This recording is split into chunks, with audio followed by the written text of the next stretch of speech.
G'day viewers. In this segment we'll learn about the User Datagram Protocol, or UDP. UDP provides the datagram service at the socket layer. And as I've said before, it's really a glorified layer on top of IP, which really allows packets or datagrams to be delivered.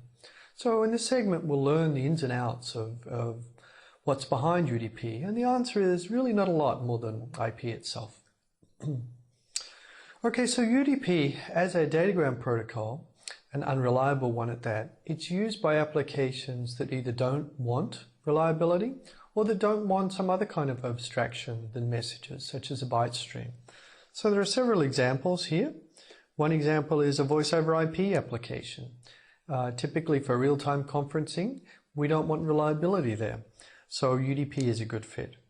Other kinds of protocols that might use messages would be the DNS and RPC, which stands for Remote Procedure Call.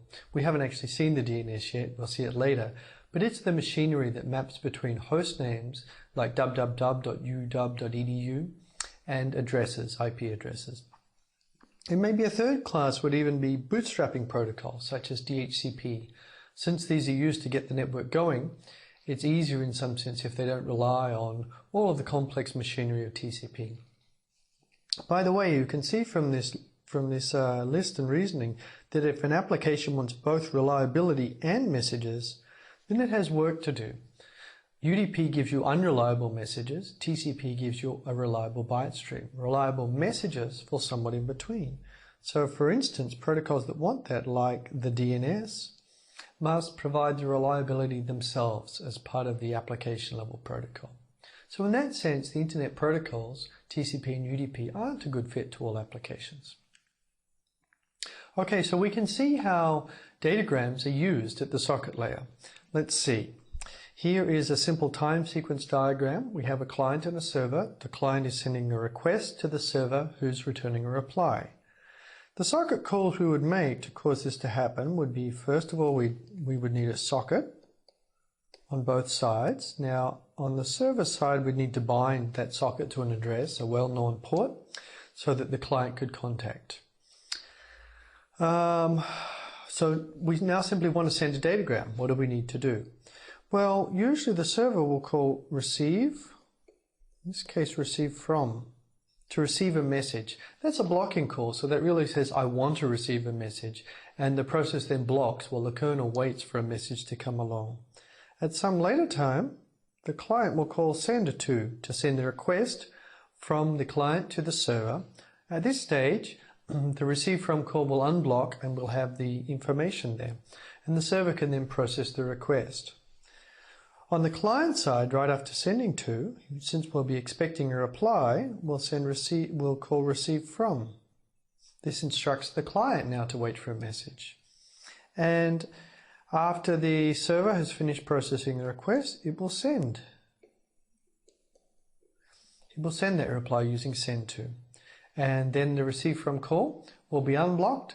The reply will be received by the client and the client will process it.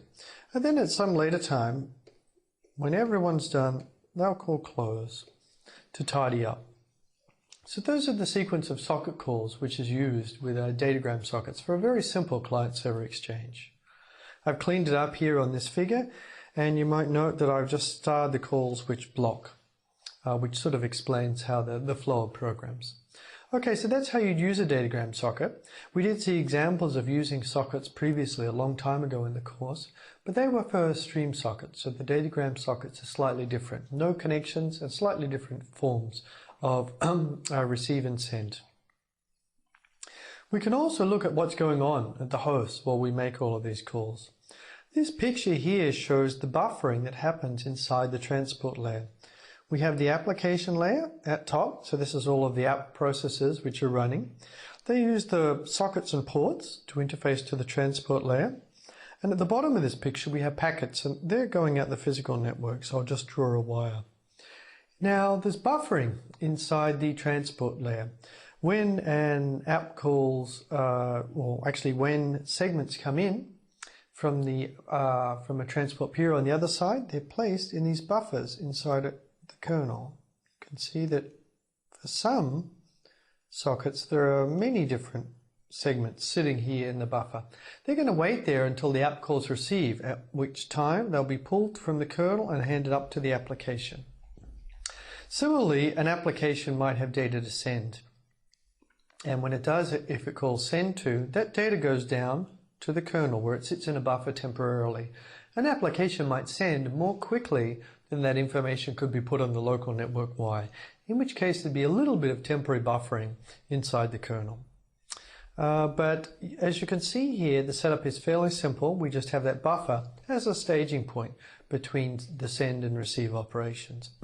Down the bottom here, this block saying port mux demux is simply the multiplexer and demultiplexer, which is using the port information when you get a segment in to assign it to the right queue. And vice versa, taking segments from all of those queues and sending them out into the network. Well, there's not too much more we can look at for UDP. I can show you the header. You'll see the header is actually very simple. It's pictured here. It has the ports, those 16-bit ports, which identify the sending and receiving application processes. It has a length field. You can send datagrams of up to 64 kilobytes in length. There's also a checksum, a 16-bit internet checksum, just for a little bit of added reliability. But this is pretty much IP. There's only one other thing I can think of to tell you, and that's a little bit about the checksum.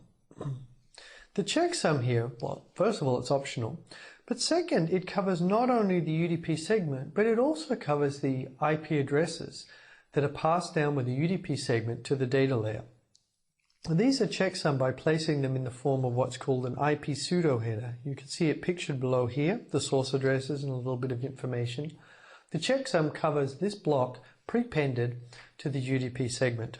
It's a little unusual that we would have these source addresses here inside the transport layer. It almost sounds like a layer violation. It's not quite, because these are parameters that the UDP layer knows and is passing down. The UDP as a transport layer protocol is passing down to the network layer to tell it where to send things. But it does show you some of the linkage between layers that we often conveniently ignore. And a final trick is that a value of 0 in the checksum means there is no checksum. That's how it's optional. With a quirk of our ones complement checksum, there are two different values for 0. So if the checksum comes out to really be 0, we can send it in the form of all ones. That's an equivalent value for 0, rather than all bit 0, which will indicate there's no checksum. That's it. That's UDP.